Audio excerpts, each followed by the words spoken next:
Good morning, students. This is your Hindi class. Our today's topic is Lhasa की ओर। लहासा की ओर के लेखक राहुल सांकृत्यायन जी हैं, जिनका वास्तविक नाम केदार पांडे था। 1930 में जब राहुल सांकृत्यायन जी श्रीलंका यात्रा पर गए, वहाँ पर उन्होंने बौद्ध धर्म में शिक्षा ग्रहण की और अपना नाम बदलकर राहुल सांकृत्यायन रख लिया। राहुल सांकृत्यायन एक बहुमुखी प्रतिभा संपन्न साहित्यकार थे।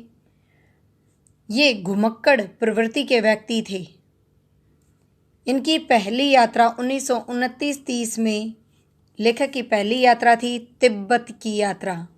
तिब्बत की यात्रा का यह इनका प्रथम यात्रा का एक अंश है, जो आपके पाठ के रूप में है, जिसका नाम है लहासा की ओर। लहासा तिब्बत की राजधानी है बेटा। सन 1929-30 में लेखक तिब्बत नेपाल के रास्ते से तिब्बत गया था। वहाँ पर उस समय तिब्बत यात्रा की भारतीयों को अनुमति नहीं थी। इस तिब्बत यात्रा के दौरान लेखक ने अपने जो भी अनुभव प्राप्त किए थे, उन सभी का वर्णन हमारे लिए इन्होंने यहाँ इस पाठ के रूप में किया, जहाँ पर उन्होंने तिब्बत की भौगोलिक स्थिति, सामाजिक स्थिति का वर्णन किया है और लेखक को इस यात्रा में किन किन कठिनाइयों का सामना करना पड़ा था, उन सब का वर्णन लेखक ने इस यात्रा के इस अंश में किया है। कि उन दिनों भारतवासी तिब्बत नहीं जा सकते थे। लेखक ने एक भिखमंगे का वेश धारण करके तिब्बत में प्रवेश किया था। इस पाठ में लेखक ने एक और तो तिब्बती समाज की जानकारी दी है, वहीं इस यात्रा के दौरान दुर्गम मार्ग का भी वर्णन इन्होंने किया है। लेखक कहता है कि वह जिस मार्ग से नेपाल होकर तिब्बत गया था, उसी रास्ते से भारत की चीज़ें भी तिब्बत ले जाई जाती थी। सैनिकों के लिए भी वहाँ एक मुख्य रास्ता था, इसलिए स्थान स्थान पर पुलिस चौकियाँ थी और उनमें चीनी सैनिक रहते थे।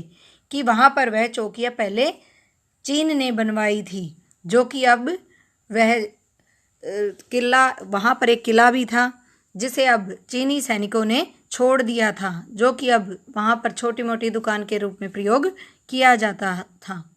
लेखक स्पष्ट करता है कि तिब्बत में यात्रियों को अनेक तकलीफ़ें सहन करनी पड़ती है। वहाँ के समाज के बारे में जानकारी देते हुए लेखक बताता है कि वहाँ जाति पाति छुआछूत को कोई नहीं मानता था और वहाँ की औरतें पर्दा भी नहीं करती थी, जो कि उस समाज की उस समय की सबसे अच्छी बात थी।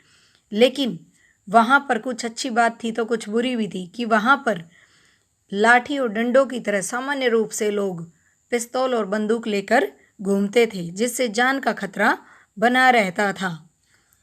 वहाँ पर अपरिचित लोगों को भी घर के अंदर तक आने की इजाज़त थी और स्वयं यात्री अपनी चाय बना सकते थे।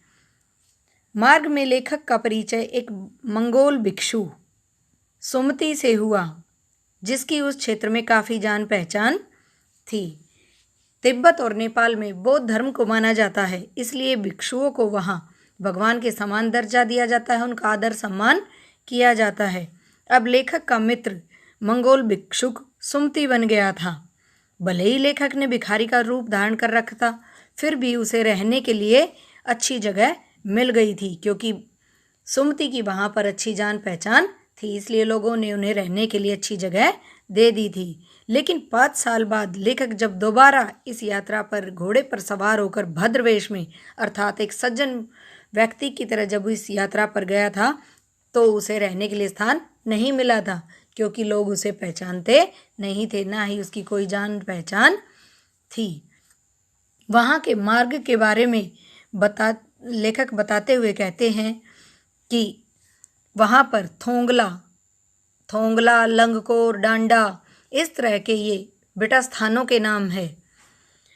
कि उसे मार्ग का सबसे भयंकर ऊंचा रास्ता थोंगला पार करना था। यह एक खतरे की जगह थी तथा इसकी ऊंचाई 16-17 हज़ार फीट थी। उसके दोनों तरफ मीलों कोई गांव नहीं था, इसलिए ऐसी सुनसान जगह पर डाकुओं को रहने की सबसे अच्छी जगह मिल जाती थी। तिब्बत में यदि किसी का खून हो जाए तो खूनी को उसकी सज़ा मिल जाती है, लेकिन यहाँ मरे हुए, इस सुनसान जगह पर मरे हुए आदमी की कोई परवाह नहीं करता, क्योंकि यहाँ पर कोई गवाही देने के लिए भी नहीं मिलता था। वहाँ कोई कानून नहीं था, इसलिए लोग आसानी से बंदूक और पिस्तौल लेकर घूमते थे। पहले वे आदमी को मारते थे और फिर उसके सामान की तलाशी लेते थे। गांव में जाकर लेखक को पता चला कि पिछले वर्ष थोंगला में खून हो गया था। लेखक जहां भी ऐसी स्थिति देखता कि जहां पर जान का खतरा होता, वहीं पर भीख मांगने की याचना करने लगता था। पहाड़ की चढ़ाई बहुत ऊंची थी, इसलिए लेखक और उसके साथी सुमति ने 2 घोड़े लंगकोर तक के लिए किराए पर कर लिए थे।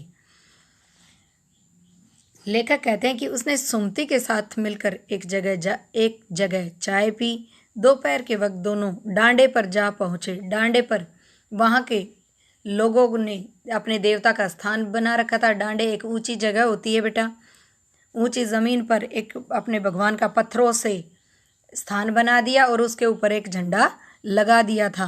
यह स्थान समुद्र तल से 17-18 हजार फीट ऊंचाई पर है। ऊंचे चबूतरे से पहाड़ बिना बर्फ तथा हरियाली के दिखाई दे रहे थे। उत्तर की तरफ बहुत कम बर्फ वाली चोटियां थी। सबसे ऊंचे स्थान पर डांडे देवता का स्थान था, जहां पत्थरों के ढेर, जानवरों के सींग तथा रंग बिरंगे रंगों की झंडियां लगी हुई थी। अब उतराई का स्थान आ गया था, लेकिन लेखक का घोड़ा धीरे धीरे चलने लगा। लेखक ने सोचा कि शायद वह थक गया है, इसलिए लेखक ने उसे मारना उचित नहीं समझा और वह पीछे रह गया। एक स्थान पर आगे जाकर एक स्थान पर 2 रास्ते निकल रहे थे। लेखक बाएं रास्ते से 1.5 मील तक आगे चला गया, लेकिन आगे जाकर उसे पता चला कि लंगकोर का रास्ता तो जो दूसरा दाहिने वाला निकल रहा था वह था, जिससे वह 1.5 मील गलत रास्ते पर चला गया था। वापस आकर लेखक सही रास्ते पर चलने लगा। शाम 4-5 बजे वह गांव पहुंचा, जहां सुमति उसका इंतज़ार कर रहा था। वह थोड़ा गुस्से में था, लेकिन लेखक के समझाने पर वह जल्द ही मान गया और सुमति शांत हो गया। लंगकोर में दोनों को ठहरने के लिए एक अच्छा स्थान भी मिल गया और भोजन की भी अच्छी व्यवस्था हो गई थी। अब लेखक और उसका साथी तिंगरी के विशाल मैदान में पहुंच चुके थे, जो पहाड़ों से घिरा टापू जैसा लगता था। वहीं पर टिंगरी समाधिगिरी नाम की छोटी सी पहाड़ी थी। वहाँ के गांव में सुमति के बहुत से यजमान थे। यजमान जिन परिवारों में सुमति जाता था वह उसका आदर सम्मान करते थे, उसके प्रति सेवा भाव रखते थे। तो जो लोग उसकी सेवा करते थे, उसे आदर सम्मान देते थे, वे उसके यजमान थे, जिन्हें वह कपड़े के गंडे बना कर देता था। गंडे की किसी मंत्र से धागे या कपड़े में गांठें लगा देना गंडा कहलाता है। इन सब से पता चलता कि वहाँ अंधविश्वास को भी महत्ता दी जाती थी। वह अपने यजमानों के यहाँ कुछ दिन ठहरना चाहता था कि काफ़ी गंडे दे देता और गंडे के बदले में उसे पैसे मिल जाते थे। लेखक को लगा कि इस काम में तो 1 सप्ताह लग जाएगा, इसलिए लेखक ने उसे कहा कि वह यह काम न करे और उसके साथ आगे चले। वह आगे चलकर उसे पैसे दे देगा। इससे पता चलता है कि सुमति एक लालची प्रवृत्ति का व्यक्ति भी था। अगले दिन उन्हें कोई भी भारवाहक बरिया मीन्स भारवाहक सामान ढोने वाला व्यक्ति नहीं मिला और उन्हें स्वयं ही अपना सामान ढोना पड़ा और पैदल ही धूप में चलना पड़ा। तिब्बत की धूप बहुत कड़ी होती है। मनुष्य सूरज की ओर मुंह करके चलता है, जिससे उसका माथा धूप से जलने लगता है और कंधा बर्फ के समान ठंडा होता है। दोनों ने अपनी अपनी पीठ पर चीज़ें लादी और डंडा लेकर चल पड़े। सुमति अपने यजमान से मिलने का बहाना करके शेखर विहार की ओर चलने लगा। तिब्बत की भूमि अनेक जागीरों में बटी पड़ी है कि कुछ हिस्सों को बांट दिया जाता है और उनके जागीरदार बना दिए जाते हैं। इसका भाग मठों के बौद्ध धर्म के जो मठ थे उनके अधीन था, लेकिन जागीरदार स्वयं खेती करते थे। सारा प्रबंध एक भिक्षुक करता है और वह जागीरदार के आदमियों के लिए राजा के समान होता है। शेखर विहार का मुखिया नमसे बड़ा ही सज्जन व्यक्ति था उसने लेखक का प्रेम से स्वागत किया। दोनों एक मंदिर में ठहरे जहाँ बुद्ध वचन की 103 पोथियाँ रखी हुई थी। वहीं लेखक का आसन लगाया गया। मोटे कागजों पर लिखी एक पोथी का वजन कम से कम 15 सेर से कम नहीं होगा। सुमति आसपास के यजमानों से मिलने चला गया। लेखक ने भी उसे रोकने की कोशिश नहीं की क्योंकि वह इन पोथियों को पढ़ना चाहता था। इसीलिए सुमति अपने यजमानों के पास चला गया और लेखक उन पोथियों को पढ़ने लगा। सौभाग्य से सुमति एक दिन बाद वापस लौट आया। दोनों ने अपना सामान पीठ पर लादा और भिक्षु नमसे से विदाई लेकर चल पड़े। इसमें लेखक ने वहाँ आने वाली कठिनाइयों के बारे में बताया कि किस तरह से उसे वहाँ लेखक को भारतीयों को जाने की अनुमति नहीं थी, किस तरह उसे भिखमंगे के वेश में यह यात्रा करनी पड़ी, उसे दुर्गम मार्ग की कठिन चढ़ाई चढ़नी पड़ी और लुटेरों से बचने के लिए भिखारी की तरह याचना करनी पड़ी। सुस्त घोड़े की वजह से वह पीछे रह गया था और तिब्बत की कड़ी धूप और कड़ी ठंड का उसे सामना करना पड़ा था।